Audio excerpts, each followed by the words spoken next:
మరి అట్లాంటప్పుడు ముందే బోర్డు పెట్టుకోవాలి కదా సార్. ఇక్కడ బోర్డు పెట్టకుండా ఫస్ట్ అక్కడికి వచ్చినప్పుడు మరి ఎట్లా చెప్తారు సార్? విలేజెస్ వద్దు అని అన్నప్పుడు ఇక్కడ బోర్డు పెట్టాలా, లేదని అంటే అడ్మిషన్ వాళ్ళతో చెప్పాలా? అట్లా ఏం లేదు. ఎందుకు విలేజ్ అంటే వీళ్ళు కూడా ఫీజులు కడతారు కదమ్మా. మేము కూడా ఫీజులు కడుతున్నాం సార్. సార్ నేను వచ్చింది కూడా విలేజ్ నుంచే, మరి ముందు చెప్పుకోవాలి కదా సార్. నిజామాబాద్ డిస్ట్రిక్ట్ సార్, వర్ణి నుంచి వచ్చిన. అది విలేజే, ఇప్పుడు డెవలప్ అవుతుంది ఏమో. అది విలేజ్ ఒకప్పుడు వచ్చినప్పుడు చెప్పుకోవాలి కదా సార్. మరి ఇప్పుడు పెడితే ఎట్లా?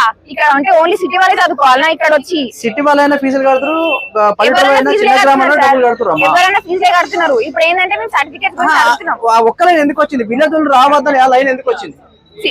సిఎఫ్ఆర్ గురించి వచ్చింది సార్. ఈ సిఎఫ్ఆర్ ఏంటంటే ఇప్పుడు ఒకసారి రాస్తాం, కేంబ్రిడ్జ్ ఇంగ్లీష్ అని చెప్పేసి పేపర్, అది ఒకసారి రాస్తాం. అది ఒకవేళ ఫెయిల్ అయితే మళ్ళీ సేమ్ మనీ కట్టాలి, మళ్ళీ సేమ్ మనీ కట్టి మళ్ళీ రాయాలి. ఎన్ని సార్లు ఫెయిల్ అయితే అన్ని సార్లు రాయాలి. సర్టిఫికేట్ డబ్బులు కట్టాలా? అసలు ఏం చెప్పలేదు మాకు ఫస్ట్ స్టార్టింగ్ లా.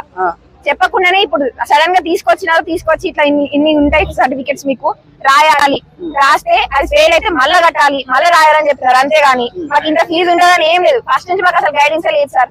సర్టిఫికెట్స్ గురించి చెప్పలేదు, చెప్పకుండా డైరెక్ట్